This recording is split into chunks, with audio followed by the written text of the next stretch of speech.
আবু মাহজুরা রাদিয়াল্লাহু তাআলা আনহু মক্কার মুয়াজ্জিন, আগে ছিল মুশরিক, পরে হয়েছেন মুমিন। উনি কিভাবে মুমিন হইলেন এই ঘটনাটা একটু আপনাদের শোনাতে চাই।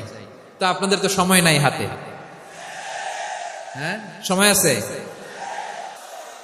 অষ্টম হিজরিতে হুনাইনের যুদ্ধে রাসূল সাল্লাল্লাহু আলাইহি ওয়াসাল্লাম ফিরে আসতেছেন মদিনায়। পথিমধ্যে বেলাল রাদিয়াল্লাহু তাআলা আনহু আজান দিচ্ছেন। কি দিচ্ছেন? তো পাশে ছিল মুশরিকদের একটা পল্লী, কিছু মুশরিক তরুণ, কিছু অমুসলিম কিশোর, তারা আজানকে ব্যঙ্গ করতেছে। আমাদের বাংলায় মুখ ভেঙ্গানো বলে আর কি।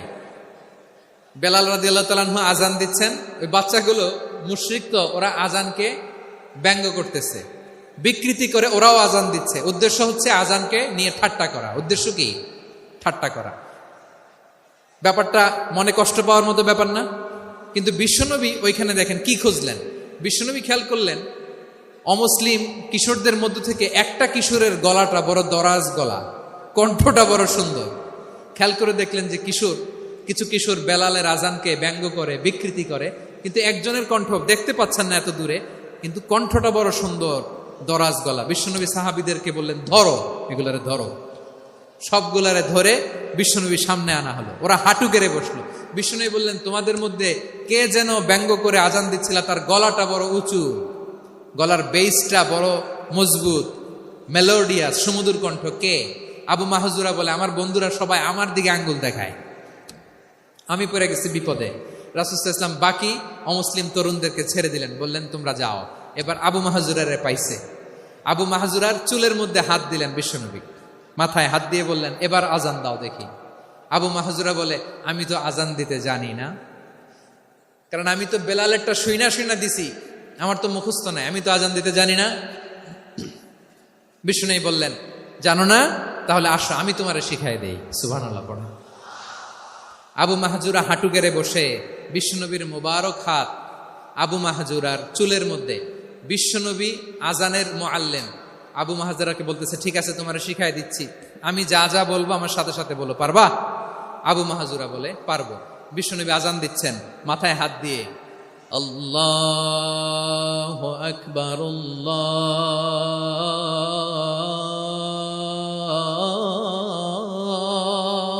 আকবার। আবু মাহজুরা এই বাক্যটা পড়লেন। বিশ্বনবী দ্বিতীয় বাক্য পড়তে আরম্ভ করলেন, আল্লাহু আকবার,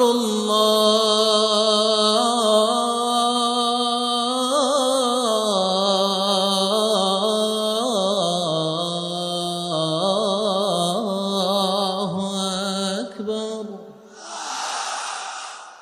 আবু মাহজুরা এই বাক্যটা বললেন। বিশ্বনবী আবু মাহজুরার মাথার মধ্যে হাত দিয়ে তৃতীয় বাক্য বললেন, আশহাদু আল্লা ইলাহা ইল্লাল্লাহ,